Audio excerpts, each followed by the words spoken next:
November 2, 1996, dakong alas 9:30 ng umaga. Isang nakahandusay na bangkay na isang lalaki ang natagpuan sa loob ng IBC Club sa San Juan. Lalaro sila ng pusoidos. And there was an altercation between the two insofar as doon sa pagpapas ng card. Mr. Ambet Antonio shot Mr. Arnie Tuadles right between the eyes of the victim. Donnie Coons confronted by the phalanx of defenders. Here is Tuadles. He lays it in. Kinilala ang biktima na isang dating PBA superstar, si Arnulfo Arnie Tuadles.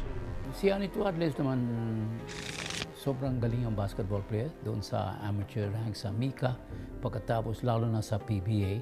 And he was one of the best, no question about it. Another fast break play. Toyota.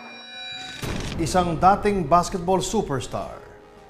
Ganito nakilala ang sikat na player na si Arnulfo Arnie Tuadles. Ngunit, isang madugong krimen ang nagwakas sa buhay ng basketballista. Muli nating balikan ang bawat pangyayari sa buhay ni Arnie at ang katotohanan sa likod ng pagpatay sa basketballista. Magandang gabi.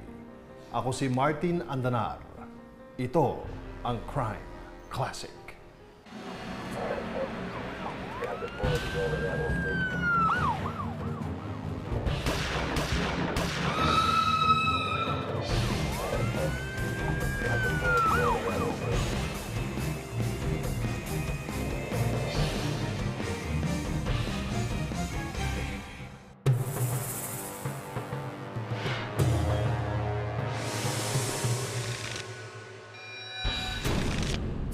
Tubong Argao, Cebu si Arnie. Sa kanilang probinsya, kaliwat kaan ng mga liga ang kanyang sinalihan hanggang sa nahasa ang kanyang galing sa paglalaro ng basketball. Noong 1979, sa edad na 20 anyos, nakamit ni Arnie ang kanyang inaasam na pangarap. Arnie Tuadles, the Toyota Corollas. Ang makapasok sa pambansang liga, ang Philippine Basketball Association o PBA sa Maynila. He was one of the outstanding mga players galing sa Visayas. Maraming players galing sa Visayas, so sobrang galing sila yung laro ng basketball, and they made their mark in the PBA. Taliwas daw sa bruskong pangatawan at imahe ni Arnie. Isang mapagmahal at masayang tao raw ito, ayon sa sports analyst at dating kaibigan si Ronnie Nathaniels. Very nice person, fun-loving, always smiling, pero he did most of his scoring on the court when he played as a forward for several teams. Here's Fernandez against Black. Good pass to Tuadles. It's counted. And a foul by Terry Sykes, his third foul. Nagpalipat-lipat man daw si Arnie ng koponan sa PBA.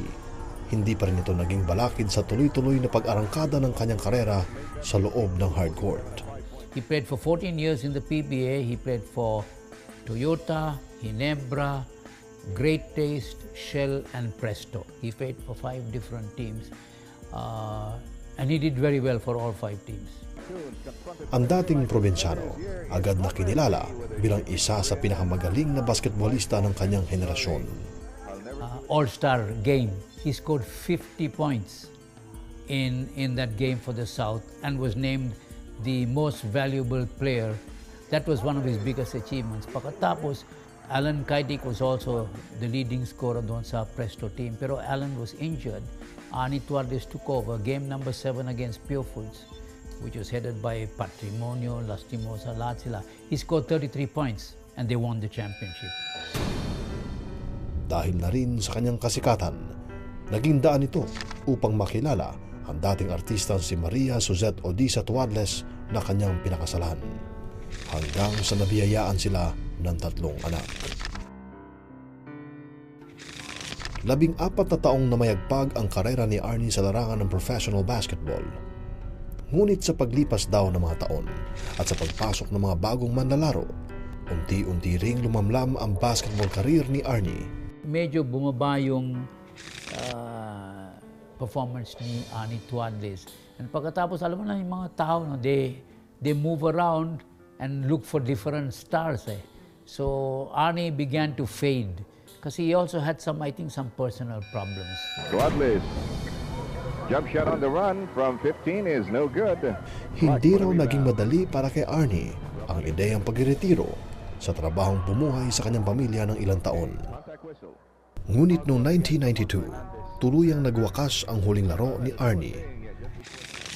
Sinubukan pa raw nitong pasukin ng politika at pagnenegosyo, ngunit hindi rin ito naging matagumpay. He was trying little small businesses to survive, but unfortunately yung period niya medyo depressed na siya. Ewan ko bakit.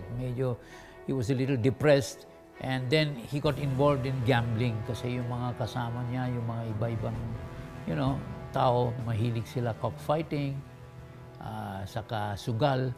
So that was the beginning of his downfall. Ayon sa asawa ni Arnie na si Suzette Tuadles, nahilig daw sa pagsusugal ng kanyang asawa kasama ang ilan sa mga kaibigan nito. Sa katunayan, isang mensahe raw ang natanggap nito mula sa kanyang pager noong November 1, 1996, habang sila ay naghahapunan. Sino nag-beep? Ano sabi? Wala, pinapatawagan sa Danny. Magkikita-kita kami sa IBC Club, kasama si Ambet. Kwento pa ni Suzette, bandang alas 12 ng hating gabi noong November 2, 1996, mula sa restaurant ay dumiretso raw sila mag-asawa sa IBC Club kung saan may schedule na laro si Arnie kasama mga kaibigan sina Danny Debdani at Alberto Ambet Antonio. Pagdating daw nila sa club, isang tawag ang natanggap ni Arnie mula sa kaibigan si Danny. Nagsabi raw ito na hindi na ito makapunta sa IBC Club dahil hindi ito pinayagan ng kanyang misis. Ano daw? Wala, di makakapunta eh.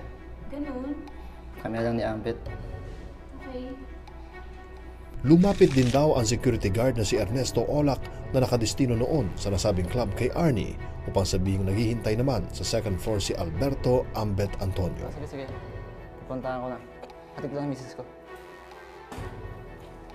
Bago pa raw umakyat si Arnie sa second floor upang kitain si Ambet, hinatid muna raw nito ang misis na si Suzette sa sakay ng taxi para makauwi. Hindi inakala ni Suzette na iyon na rin ang huling beses na makikita niyang buhay ang asawa. Ayon sa salaysay ng security guard na si Ernesto Olac, pagkatapos daw may sakay ni Arnie ang misis nito sa taxi, ay dali-dali itong umakyat sa second floor ng IBC Club upang makipaglaro ng pusoy dos kay Ambet. Ayon naman sa salaysay ni SPO4 Juanito Nieto, ang tumatayong bodyguard ni Ambet, umabot daw na hanggang umaga ang paglalaro ng pusoy dos ni na Arnie at Ambet. Bandang alas 9 raw ng umaga nung araw ding yun, naghatid pa raw siya ng almusal para sa dalawa. Pagkatapos daw niya maihatid ng pagkain, ay agad din siyang bumaba. Nagbabantay naman sa first floor ng IBC Club ang relyebo ng sekyong si Ernesto Olac na si Jimmy Bobis. Sa tabi nito ay ang natutulog na si SPO4 Nieto at sa kabilang gilid ang sekyong si Olac. Habang nagbabantay, dito raw nakarinig si Jimmy ng ingay mula sa second floor kung saan naglalaro sina Ambet at Arnie. Sarge! Taguin si Ambet sa taas! Bakit? At ilang minuto lang ang nakalipas. Isang putok ng baril ang umalingaw-ngaw sa loob ng IBC Club.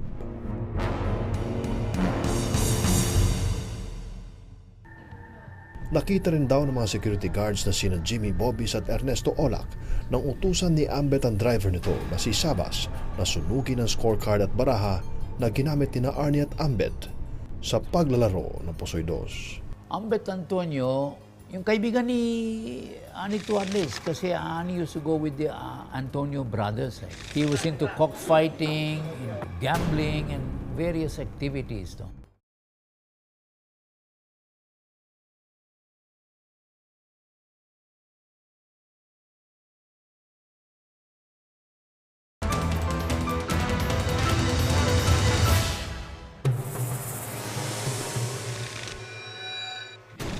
Matagal na raw na magkaibigan sina Arnie at Ambet. Kaya't malaking katanungan para sa investigasyon kung paano nagawa nito ang krimen sa kaibigan. Ano ang totoong nangyari noong November 2, 1996? Base sa salaysay ng security guard na si Jimmy Bobis na ibinigay niya sa mga kawani ng San Juan Police noong November 2, 1996. Nang marinig daw niya ang ingay sa second floor, ginising niya ang bodyguard na si SPO Fornieto at dali-dali silang umakyat sa second floor.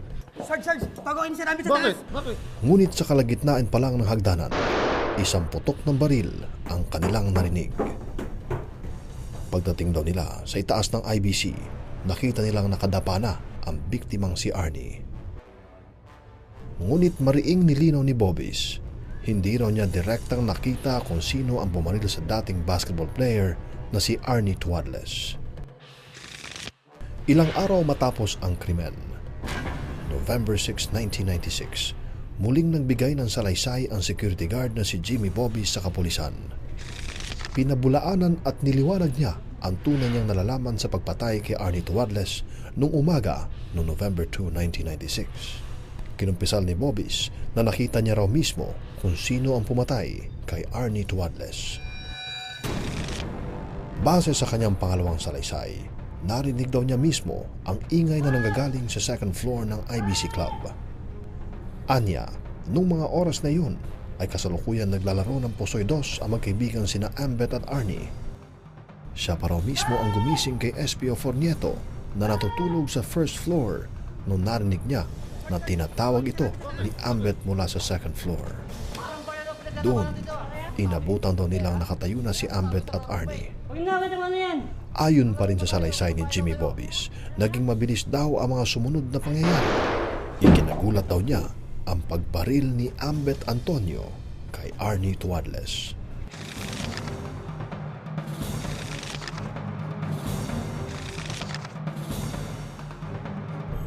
Pagkatapos daw nito, dito raw ay kinausap ni Ambet Antonio ang sikyong sina Bobis at Olak na sumamang umuwi sa kanyang tahanan sa Green Meadow Subdivision at isara ang IBC Club.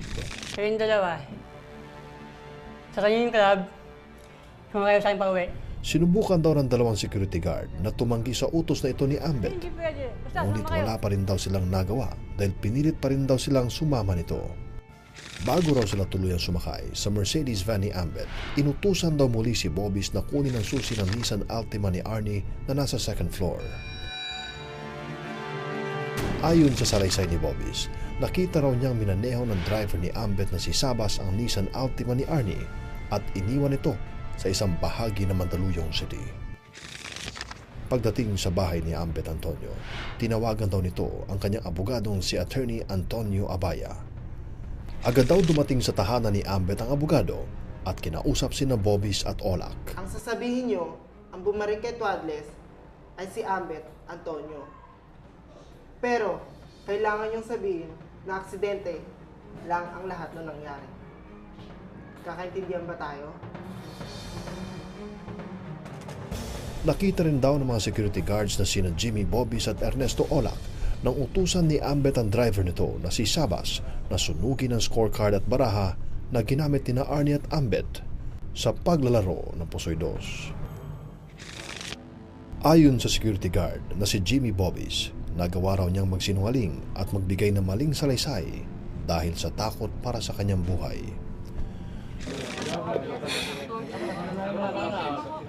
Nakonsensya rin daw siya, kaya nais niyang ituwid ang pagkakamaling kanyang ginawa upang makatulong sa naulilang pamilya ni Arnie.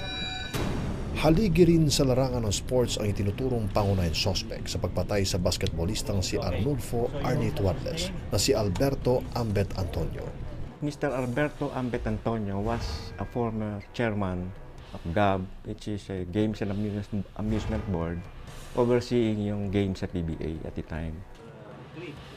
Kilala raw si Ambet Antonio sa pagiging mahilig ito sa iba't ibang uri ng sugal ayon sa ilang mga kaibigan nito. Ambet Antonio, yung kaibigan ni Arnie Tuadles kasi Arnie used to go with the Antonio brothers. He was into cockfighting, into gambling and various activities.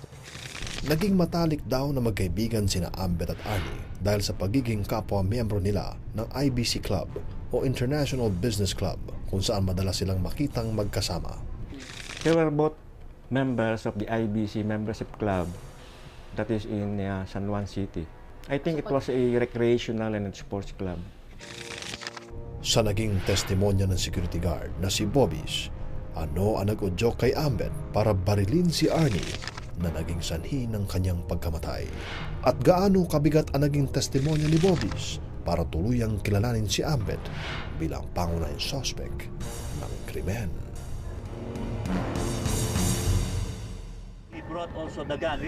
Iniharap ni Ambet ang 9mm caliber pistol na may laser sight, black magazine at 5 bala ng baril. I understand that this is the gun of Mr. Antonio. Sunod, ang malakas na ni Mr. Antonio, barya lang to ang pinaglaruan natin.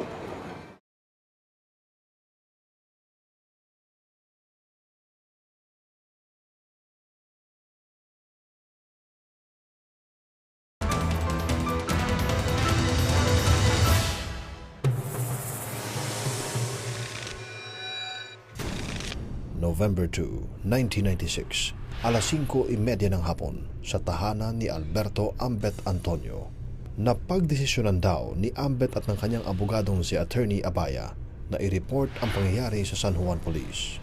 Mismong kay dating Mayor Jinggoy Estrada, isinumite ni Ambet Antonio ang mga ebidensyang ginamit niya di umano sa pagbaril sa kaibigan si Arnie.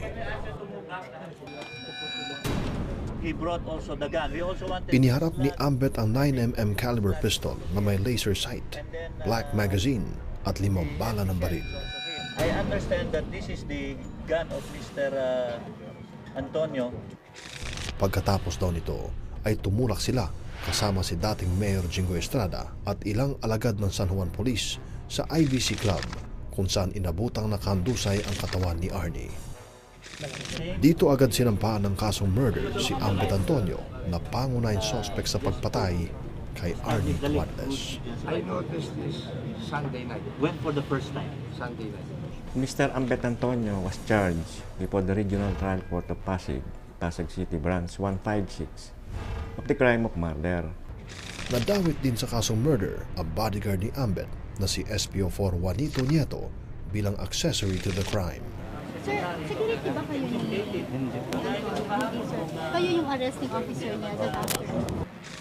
Dahil bilang alagad ng batas, hindi raw nito nagampanan ng tungkulin nito na hulihin ang among si Ambet Antonio nang mabaril nito si Arnie Tuadles.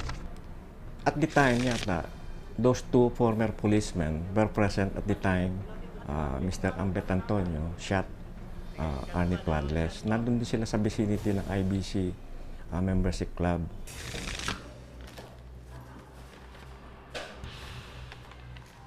Sir, kulang to. Bakit wala yung laser sight na nakasulat dito? Ha? Bakit wala? Sige, i-cross out na natin ang wala. Nadamay din ang pangunahing investigador ng kaso na si SP1 Honorio Cartalia Jr. dahil sa pagkakawala ng laser sight na isang mahalagang ebidensya upang maresolba ang kaso ni Arnie. Base sa counter affidavit ng pangunahing suspect na si Ambet Antonio, prinotektahan lamang daw niya ang kanyang sarili, kaya niya nabaril ang kaibigan si Arnie. Ngunit tahasang pinabulaanan nito sa korte ng security guard na si Bobis. Sa kanyang pangalawang salaysay, wala raw pambubuno o gulong nangyari bago nabaril ni Ambet si Arnie. Sunod, ang malakas na salita ni Mr. Antonio. Sabi siya nga, barya lang to ang pinaglaruan natin. Kinalaunan, kinatigan pa rin ng korte ang malakas na salaysay ng testigong si Bobis. Armed with a gun, did then and there willfully, unlawfully and feloniously with intent to kill. At noong November 18, 1996, ibinaba ng Pasig RTC ang desisyon at hinatulan ng habang buhay na pagkakabilanggo si Alberto Ambet Antonio. Pinagbabayad din ito ng halagang 9 million pesos na danyos perwisyo para sa naulilang pamilya ni Arnie Tuadles. Kapwa nahatulan din ng batas sina SPO4 Juanito Nieto at SPO1 Honorio Cartalia. They were sentenced to 2 years, 4 months, and 1 day to 8 years as accessory to the crime. Dahil sa baba ng sentensyang iginawad kay SPO4 Nieto at SPO1 Cartalia, pinayagan din ng korte ang dalawa na mag-bail. Sinubukan naming kunan ng payag si dating SPO1 Cartalia, ngunit tumanggi na itong magbigay pa ng anumang komento tungkol sa kanyang naging kaso. Umapila rin ang kampo ni Ambet Antonio noong April 1997 sa Korte Suprema upang maibaba ang kanyang kaso na murder sa homicide. Inaprubahan ng Korte Suprema ang apela ni Ambet matapos ang 3 taon at naibaba ang sentensya niya mula reclusion perpetua sa reclusion temporal o pagkakakulong ng 20 hanggang 14 na taon na lamang. However, on appeal, before the Supreme Court, the highest tribunal modified the decision of the convicting court to homicide only and sentenced to a prison term of 10 years and 1 day to 14 years and 8 months and to pay 9 million more or less as indemnity, damages, and loss of income capacity of Mr. Arnie Tuadles. Yung altercation. When there is an altercation between the victim and the accused, definitely that is an homicide, not a murder. Pagkalipas ng 8 taon sa kulungan, pinagkalooban si Ambet Antonio ng conditional pardon na inaprubahan mismo ng dating Pangulong Gloria Macapagal Arroyo. Among the conditions of his conditional pardon, where he should reside dun nga sa place wherein he should be at the time nung release niya, and then report to the paroling probation office concerned. Sinubukan naming hinga ng panayam si Ambet, subalit tumanggi na itong magsalita ukol sa kaso.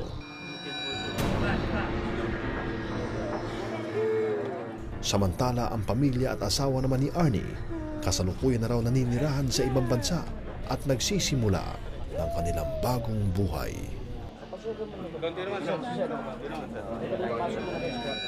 Gaya ng iniwang alaala ni Arnie sa basketball na hindi na malilimutan, mapahanggang sa ngayon, ang kanyang madugong katapusan ay mananatili sa kasaysayan. Magandang gabi. Ako si Martin Andanar. Hanggang sa susunod na pagbabalik tanaw at pagtuklas ng katotohanan. Dito sa Crime Classic.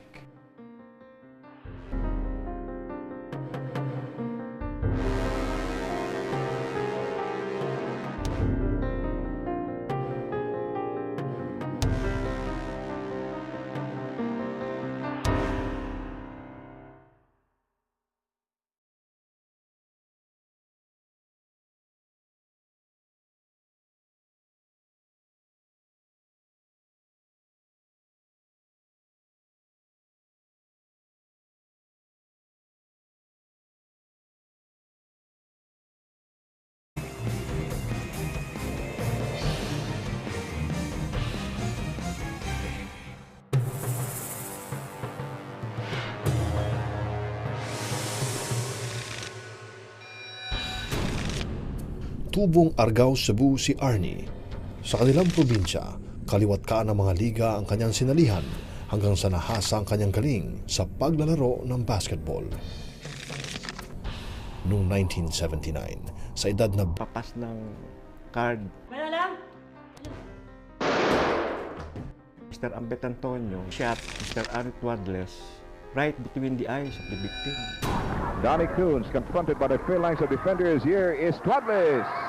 He lays it in. Kinilala ang biktima na isang dating PBA superstar, si Arnulfo Arnie Tuadles. Si Arnie Tuadles naman, sobrang galing ang basketball player doon sa amateur ranks.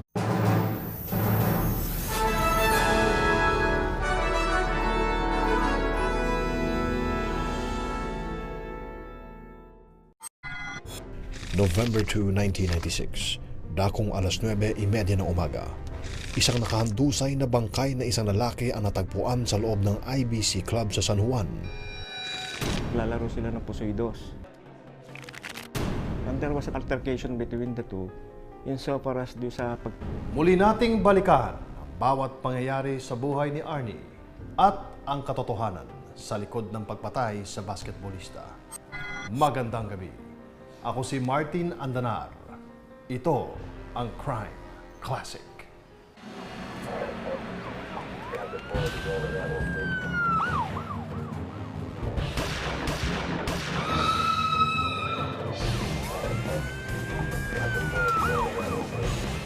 Mika pagkatapos, lalo na sa PBA. And he was one of the best, no question about it. Another fast breakaway. Toyota. Isang dating basketball superstar. Ganito nakilala ang sikat na player na si Arnie Tuadles. Ngunit, isang madugong krimen ang nagwakas sa buhay ng basketballista.